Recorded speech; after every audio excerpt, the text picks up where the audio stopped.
তো এখন আমরা শিখবো কি অনির্দিষ্ট সংখ্যায় তিনটি সংখ্যার গড় নির্ণয়। তাহলে লিখলাম তিনটি সংখ্যার গড় নির্ণয় এ এ এফ সি সংখ্যার ভিতরে লিখে নিলাম তিনটি সংখ্যার গড় নির্ণয় কি এফ সি, তিনটি সংখ্যার গড় নির্ণয় এফ সি। বুঝছো? তাহলে আমরা এখানে লিখি আগে এ আর এখানে লিখলাম এফ। এতে হলো দিলাম ফ্লো, এফতে ফ্লো চার্ট। তাহলে এক নাম্বার হলো কি শুরু করাটা, আমরা জানি সাধারণত সব অঙ্কের মধ্যেই শুরু করা থাকে, শুরু করা। তাহলে ফ্লো চার্টের চিত্র কিরকম না, এস টি এ আর টি স্টার্ট হয়েছে। আর এগুলো কিন্তু প্রবাহের দিক, অঙ্কটা কোন দিকে যাচ্ছে, একটার পর একটা স্টেপ বাই স্টেপ যাচ্ছে, উপরের দিকে তো আর যাওয়া যাবে না। তাহলে 2 নাম্বার হলো কি লিখবা এখন, তিনটি সংখ্যার তিনটি সংখ্যার মান গ্রহণ। তাহলে এখানে লিখলা কি ইনপুট, ইনপুট কে লিখবা ইনপুট এ বি সি হয়েছে। এখন লিখলাম হলো 3 নাম্বার গড় নির্ণয়, গড় নির্ণয়। তাহলে এখানে গড় নির্ণয় আমরা জানি কিভাবে গড় নির্ণয় করে, প্রসেসিং ইউনিটে যেতে হবে।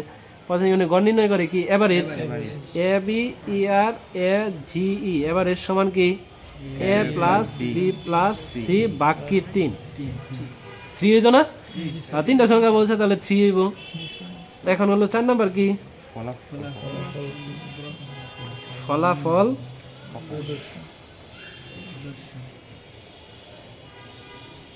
প্রদর্শন। তাহলে এখানে কি লিখবা প্রিন্ট, PRINT প্রিন্ট কি লিখবা এভারেজ, অথবা এক্স দিয়ে দিতে পারো, এ বি ই আর দিলাম এভারেজ।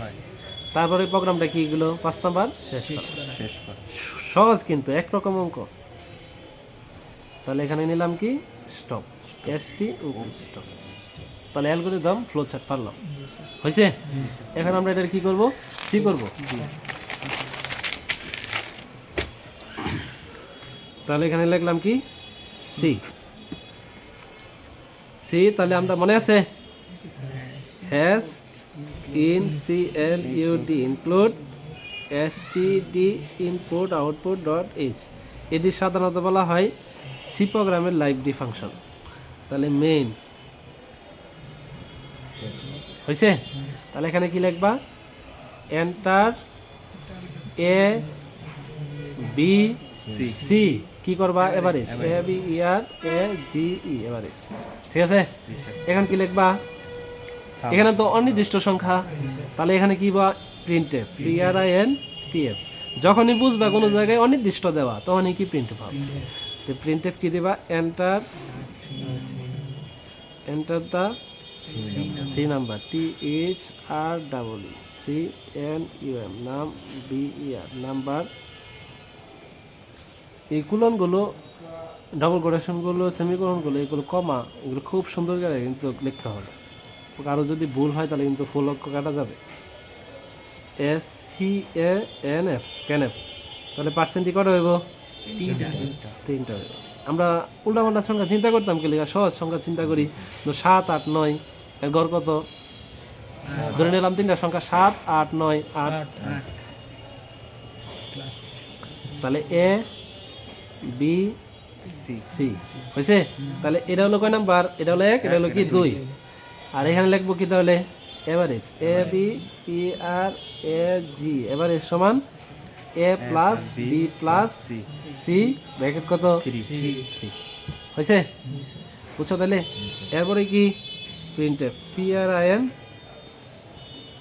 প্রিন্টএফ কি দিবা রেজাল্ট, RESULT রেজাল্ট সমান পার্সেন্ট ডি ব্যাকস্ল্যাশ এন, পরে কি এভারেজ এ বি ই আর, তারপরে অঙ্কটা কি GETCH। তাহলে কি আগের অঙ্ক আর এই অঙ্ক কি একরকম না? তাহলে সহজ না কঠিন? সহজ, আসলে কিন্তু সহজ। বুঝছো? কঠিন? আচ্ছা, তাহলে আমরা আরেকটা অঙ্ক করি। কি অঙ্ক করব, যে একটি ত্রিভুজের ক্ষেত্রফল নির্ণয়। এরা তো ডাইরেক্ট অঙ্কই, একটি ত্রিভুজের ক্ষেত্রফল নির্ণয়।